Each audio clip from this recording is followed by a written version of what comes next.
Hello everyone, this is Ruby here and I welcome you on my YouTube channel that is Study with Anubhav. So guys, how are you?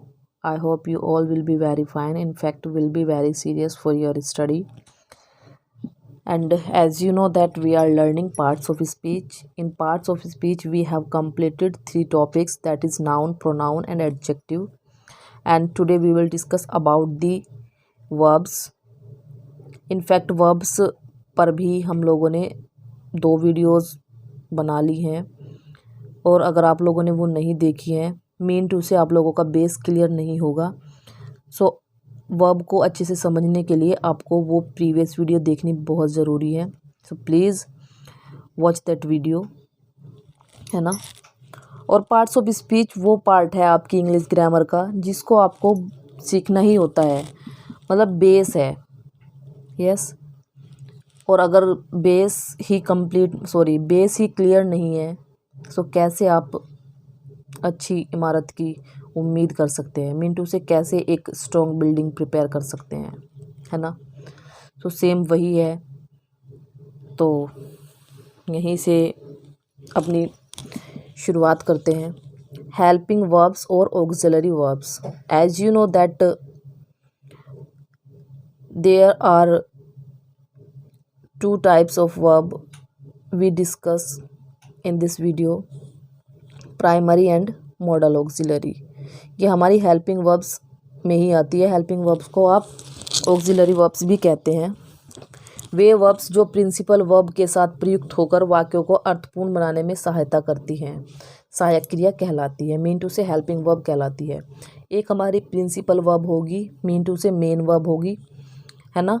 Main verb के साथ ये आएंगी और sentence को क्या बनाएंगी, meaningful बनाएंगी क्या, हेल्प करेंगी प्रिंसिपल वर्ब की मीनिंगफुल बनाने के लिए एक सेंटेंस को। हेल्पिंग वर्ब होती कौन कौन सी है, is, are, am, was, were, has, have, had, do, does, did, will, shall, can, may, must, should, etcetera. These all are helping verb and in all these there are some modal auxiliaries, वो हम discuss करेंगे बाद में। Example देखिए, I am reading a book. So read जो है यहाँ पे आपकी रीडिंग, ये आपकी क्या है, मेन वर्ब है, मीन टू से प्रिंसिपल वर्ब है एंड एम जो है आपकी हेल्पिंग वर्ब है। ठीक है। She was going to market. Going main verb and was helping verb। और ये क्या करती हैं, आपके टेंस को पहचानने में भी मदद करती हैं। आप इजीली पहचान सकते हैं इनके थ्रू कि that sentences is related to particular tense, कि जो भी आपको सेंटेंस मिला है वो कौन से टेंस से रिलेटेड है। इसमें एम आया है आई के साथ, तो is am are plus I N G आपके प्रेजेंट कॉन्टिन्यूस में होती है and was were plus I N G आपके पास्ट कॉन्टिन्यूस में। तो हमने टेंस भी आइडेंटिफाई करने में हेल्प करती हैं हमारी क्या, हेल्पिंग वर्ब्स, ठीक है, या ऑक्सिलरी वर्ब्स। अब देखते हैं टाइप्स। हेल्पिंग वर्ब्स निम्नलिखित 2 प्रकार की होती हैं। First primary auxiliaries and second modal auxiliaries. तो ये आपको पता होना चाहिए। How many types of helping verb, there are 2 types of helping verb, first is primary auxiliaries and second one is modal auxiliaries. अब प्राइमरी ऑक्सिलरीज के बारे में देखते हैं कि वो होती क्या है। बेसिकली वे वर्ब्स जो मेन वर्ब्स के साथ प्रयुक्त होकर उनके टेंस प्रकट करने में सहायता करती हैं, जैसे कि अभी मैंने ऊपर बताया, ये हमारी हेल्पिंग वर्ब है, मीन टू से प्राइमरी ऑक्सिलरी है। तो आपको पता चला पर्टिकुलर टेंस से रिलेटेड है, ये हेल्पिंग वर्ब से आपको पता चलेगा। सहायता करती है, प्राइमरी ऑक्सिलरीज कहलाती हैं। इसके अंतर्गत बी, हैव तथा डू के भिन्न भिन्न रूपों का प्रयोग होता है। मीन टू से प्राइमरी ऑक्सिलरीज जो होती हैं उसमें बी वर्ब, हैव और डू ये आती हैं। बी की वर्ब कौन कौन सी होती हैं, is, am, are, was and were, ये किसकी है, बी की। फिर ऐसे ही हैव है, हैव, हैज़, हैड। ठीक, डू की डू, डज, डिड। इसी तरीके से हम इनको आगे वन बाय वन करके डिस्कस करेंगे। तो बी वर्ब का प्रयोग, आप कि जो ऑक्सिलरीज में प्राइमरी ऑक्सिलरीज हैं उसमें बी, हैव एंड डू की जो वर्ब है उन्हीं का प्रयोग किया जाता है। बी की जो वर्ब है इज, एम, आर, वॉज और वर हैं। अब बी के रूप is, are, am, was, were, been and being है, जिनका प्रयोग कॉन्टिन्यूअस टेंस तथा पैसिव वॉइस बनाने में किया जाता है मेन वर्ब के साथ। आपको पहले ही बता दिया मैंने कि जो हेल्पिंग वर्ब है वो मेन वर्ब के साथ आके अर्थपूर्ण बनाती है सेंटेंस को। तो मेन वर्ब के साथ प्रयोग किया जाएगा किसमें, कॉन्टिन्यूअस टेंस में एंड पैसिव वॉइस बनाने में। कॉन्टिन्यूअस आपका प्रेजेंट का भी हो सकता है, पास्ट का भी हो सकता है। ठीक बात है। बी के विभिन्न रूपों का प्रयोग सिंगुलर व प्लूरल सब्जेक्ट के साथ अलग अलग टेंस में अलग अलग होता है। ये बिल्कुल सही बात है। कोई भी वर्ब होगी उसका अलग अलग टेंस में और अलग अलग सब्जेक्ट्स के साथ अलग अलग ही क्या होगा, प्रयोग होगा। अब उनको हम समझते हैं। टेंस है हमारा प्रेजेंट, पर्सन हमारे फर्स्ट, सेकंड, थर्ड 3 टाइप्स के पर्सन होते हैं, आप ये जानते ही हैं क्योंकि मैंने आप लोगों को बहुत अच्छे से कराया है। पर्सनल प्रोनाउन 3 टाइप के आपके person, first, second and third. First person में आपका होता है क्या, आई एंड वी। ठीक है, तो आई के साथ आपको पता है एम आएगा एंड वी के साथ प्लूरल में आर आएगा। वी प्लूरल है, ये आप जानते ही हैं। यू सेकंड पर्सन में हमारा एक ही प्रोनाउन होता है जो है यू।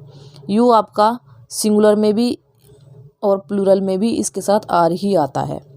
यू सिंगुलर भी यूज़ होता है, सिंगुलर में भी और प्लूरल में भी, और दोनों के साथ क्या आता है, आर। मीन टू से यू के साथ आर आएगा। इसकी बात कर रहे हैं प्रेजेंट टेंस की। और प्रेजेंट में आपका सिंपल प्रेजेंट भी हो सकता है, प्रेजेंट कॉन्टिन्यूस भी हो सकता है इसमें। ठीक है, प्रेजेंट कॉन्टिन्यूस होगा तो आप बिल्कुल जानते हैं is, am, are plus I N G आएगा। इज, एम, आर किसके साथ, आई और वी के साथ, इस तरीके से जो मैं बता रही हूँ। थर्ड पर्सन में आपके he, she, it, they and any name. Any name, any name means अगर किसी गर्ल्स के नेम की बात हो रही है, कोई गर्ल है तो शी की तरह ट्रीट करेंगे, एंड किसी बॉयज़ का नेम है तो उसको ही की तरह ट्रीट करेंगे। थर्ड पर्सन में इज़ भी आता है जो सिंगुलर है, he, she, it and any name, इनके साथ आता है इज़, एंड जो दे है उसके साथ आएगा आर, बिकॉज दे प्लूरल है। ठीक, सेम पास्ट में फर्स्ट, सेकंड एंड थर्ड, आप तीनों ही पर्सन की बात इसमें भी देखेंगे हम लोग। फर्स्ट पर्सन वही आई और वी, तो आई के साथ आपका सिंगुलर में वॉज आएगा और वी जो हमारा प्लूरल हो जाएगा उसके साथ वर आएगा। ठीक, सेकंड पर्सन यू है तो वर और वर दोनों में, जैसे कि आर आया था यहाँ पे भी वर वर आएगा। थर्ड पर्सन आपको बताइए ही, शी, इट के साथ वॉज आएगा एंड प्लूरल जो दे है उसके साथ आएगा वर। तो अब मैं ऐसी उम्मीद करती हूँ कि आप लोगों ने ये बहुत अच्छे से सीख लिया। ठीक बात है, यस। ये तो हमारा हो गया कॉन्टिन्यूअस टेंस में, लेकिन मैंने अभी आप लोगों को ये बात बताई है कि इसका प्रयोग आपको किस में भी मिलता है, पैसिव वॉइस में भी करने को इसका प्रयोग आपको मिलता है। ठीक है, यस। तो अब देखेंगे इसमें आपका नोट मैंने लिखा हुआ है, बहुत ज़रूरी है जानना। जब इज़, एम, आर, वॉज, वर का प्रयोग मेन वर्ब के रूप में किया जाता है तो इन्हें लिंकिंग वर्ब्स कहते हैं। समटाइम्स इनका प्रयोग क्या होता है, मेन वर्ब में भी होता है, तथा जब इनका प्रयोग हेल्पिंग वर्ब के रूप में किया जाता है तो इन्हें ऑक्सिलरी वर्ब्स कहते हैं। ठीक बात है, इनका यूज़ मेन वर्ब की तरह भी हो सकता है। जब मेन वर्ब की तरह इनका यूज़ होगा तो उसको क्या बोलते हैं, तब इनको लिंकिंग वर्ब्स बोलते हैं। और जब इनका प्रयोग हेल्पिंग वर्ब के रूप में होता है तब इन्हें ऑक्सिलरी वर्ब्स कहते हैं। ठीक बात है। राहुल इज़ प्लेइंग फुटबॉल, तो इज़ यहाँ पे हेल्पिंग वर्ब एंड प्लेइंग यहाँ पे आपकी मेन वर्ब। तो तो ये है आपकी ऑक्सिलरी वर्ब का एग्जाम्पल। ठीक, they are playing cricket, are helping verb and playing main verb. तो ये आपका क्या है, ऑक्सिलरी वर्ब्स का एग्जाम्पल है। ठीक, कॉन्टिन्यूअस टेंस में बी का प्रयोग, लिंकिंग वर्ब का जो एग्जाम्पल है वो इसमें नहीं लिखा हुआ है, मैं आपको बता ही दे रही हूँ। जैसे Rita is a good girl, तो इज़ जो है, Rita is a good girl, ये एक सेंटेंस है। तो इज़ जो है यहाँ पे एक गर्ल से कनेक्ट हो रहा है। किसको कनेक्ट कर रहा है, रीता को अ गर्ल से कनेक्ट कर रहा है। तो जो इज़ आया वहाँ पे मेन वर्ब की तरह ट्रीट हुआ, तो वहाँ पे इज़ किसकी तरह यूज़ हुआ, लिंकिंग वर्ब की तरह। ठीक है, अब कॉन्टिन्यूअस टेंस में बी का प्रयोग, बिल्कुल कॉन्टिन्यूअस टेंस बनाते समय बी के रूपों का प्रयोग मेन वर्ब की आईएनजी फॉर्म के साथ किया जाता है। बिल्कुल सही बात है, मेन वर्ब की आईएनजी फॉर्म के साथ ही होगा, ये मैंने आपको ऊपर बता ही दिया है। So you are going to Agra, going main, are helping. ठीक, he was playing with his friends, was helping verb and playing main verb. और ये पैसिव में भी होता है बी का प्रयोग, तो ये लिखा हुआ पैसिव वॉइस में बी का प्रयोग। पैसिव वॉइस बनाते समय बी के रूपों का प्रयोग मेन वर्ब की थर्ड फॉर्म के साथ किया जाता है। ये आप जानते ही, पैसिव में थर्ड फॉर्म का यूज़ होता है डेफिनेटली। एग्जाम्पल है, इंग्लिश इज़ टॉट बाय मी, तो इज़ जो आया आपका हेल्पिंग वर्ब है ये, एंड टॉट टीच की थर्ड फॉर्म है ये मेन वर्ब। ठीक बात है, मेन वर्ब थर्ड फॉर्म में आएगी, और आपका जो ये प्राइमरी ऑक्सिलरी है बी वाली verb is am are was were, ये आपकी as a helping verb treat होंगी। ठीक है, they were beaten by the father, ये आपका were helping and beaten main. ठीक बात है, मेन वर्ब थर्ड फॉर्म में, और जो हेल्पिंग वर्ब है वो आपकी वॉज वर्ब बी वाली, वो हेल्पिंग वर्ब होती है।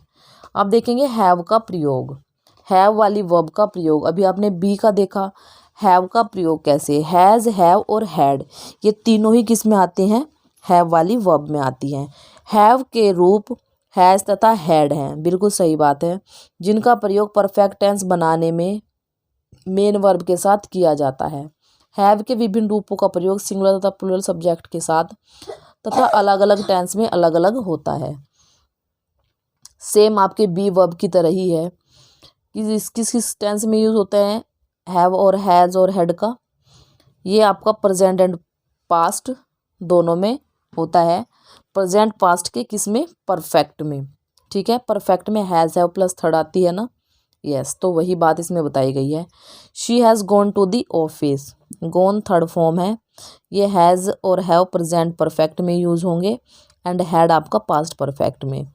ये मेन वर्ब, ये हेल्पिंग वर्ब। ठीक बात है, they have done it, done third form main verb, ये आपका हेल्पिंग वर्ब। दे के साथ हैव, दे प्लूरल, तो प्लूरल अपने साथ हैव लेता है, और हैज़ हैव के साथ जब थर्ड फॉर्म का यूज़ होता है तो वो प्रेजेंट परफेक्ट होता है। ठीक बात है, हैव का प्रयोग से सब्जेक्ट तथा टेंस के अनुसार निम्न प्रकार होता है। ये बिल्कुल जैसे अभी हमने बी वाली टेबल में इज एम आर का यूज़ पढ़ा था। सो टेंस प्रेजेंट लिया है हमने, person first second third same वही है, फर्स्ट पर्सन के दो pronoun I and we, second का एक ही प्रोनाउन होता है जो कि यू होता है, थर्ड के ये होते हैं ही, शी, इट एंड दे। और नेम एनी नेम, गर्ल्स का नेम तो शी की तरह ट्रीट, बॉयज़ का नेम तो ही की तरह ट्रीट करते हैं। फर्स्ट पर्सन में आई एंड वी, कुछ भी आ जाए दोनों के साथ ही हैव आता है। ठीक बात है, सेकंड पर्सन यू, यू में भी आप सिंगुलर की बात करें चाहे प्लूरल की बात करें तो भी हैव ही आता है। But third person he, she, it, इनके साथ हैज़ आता है, बिकॉज तीनों ही क्या है आपके सिंगुलर है, दे प्लूरल है तो उसके साथ हैव आएगा। ठीक बात है, पास्ट टेंस में भी वही फर्स्ट पर्सन, सेकंड पर्सन और थर्ड पर्सन। फर्स्ट पर्सन जो है आई और वी, हैड प्लूरल में भी और सिंगुलर में भी। सेकंड पर्सन का जो प्रोनाउन है वो यू, उसमें आपके हैड ही आएगा दोनों के साथ। और थर्ड पर्सन में भी आपका सिंगुलर हो चाहे प्लूरल हो, मीन टू से हैड ही आता है। ठीक बात है। हैड सब्जेक्ट कुछ भी हो, चाहे सिंगुलर हो चाहे प्लूरल हो, सभी के साथ हैड का यूज़ होता है पास्ट परफेक्ट में। पास्ट में हैड प्लस थर्ड, परफेक्ट में एंड प्रेजेंट में has, have plus third. Has आएगा सिंगुलर सब्जेक्ट के साथ और हैव आएगा प्लूरल सब्जेक्ट के साथ। मैं ऐसी उम्मीद कर रही हूँ कि आप लोगों को बहुत ही अच्छे से समझ आए होगी क्या लिंकिंग वर्ब्स, हेल्पिंग वर्ब्स और ऑक्सिलरी वर्ब्स। हेल्पिंग वर्ब और ऑक्सिलरी एक ही बात है। ये कितने टाइप्स की होती हैं? 2 टाइप्स की होती हैं, प्राइमरी ऑक्सिलरी और मॉडल ऑक्सिलरी। अभी हम किसके बारे में कर रहे हैं? प्राइमरी ऑक्सिलरी के बारे में सीख रहे हैं। प्राइमरी ऑक्सिलरी में डू, हैव एंड आपका आता है बी। बी के जो रूप है वो is, am are, was, were, been and being है। हैव में हैज़, हैड आता है। और आपका जो डू है, डू के साथ डू, डिड एंड डज, ये डू के रूप है। ये आपके प्राइमरी ऑक्सिलरीज में आते हैं सभी। ठीक बात है। डू डज अभी हमने नहीं किया है। डू डज डिड वो भी प्रेजेंट और पास्ट में ही यूज़ होते हैं। डू डज यूज़ होता है प्रेजेंट में इंडेफिनिट, और पास्ट में होता है डिड यूज़ इंडेफिनिट में। ठीक है, ये हम नेक्स्ट अपनी क्लास में करेंगे। आप लोगों को अगर वीडियो पसंद आई है, आपको लगा है कि ये वीडियो इन्फॉर्मेटिव थी, प्लीज़ लाइक करें, शेयर करें अपने फ्रेंड सर्कल में, एंड प्लीज़ सब्सक्राइब करें चैनल को। Thank you very much.